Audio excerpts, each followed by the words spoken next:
Hello, traders. FX Pip Collector here. Today is Thursday, February 1st, and this is my recap of the top of your videos of the day. And the US dollar came in number one today, so we're going to do a quick recap. If you'd like to see my full top-down analysis on the euro dollar, make sure to check out the video I made this morning, linked at the end of this video over here. So the euro did make a big push up this afternoon. Very, very nice push to the upside. It is at the 78%.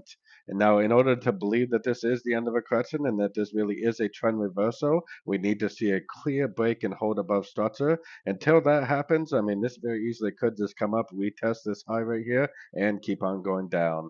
So let's take it right down to the 1 hour time frame.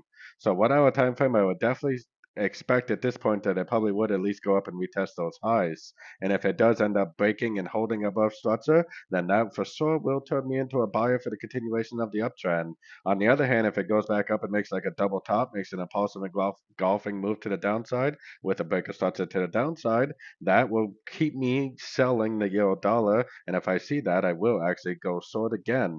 Now, we do have non-farm payroll tomorrow, so it would be a good time for this to potentially make an end of an ABC correction and potentially make a complete trend reversal on like the daily time frame and down.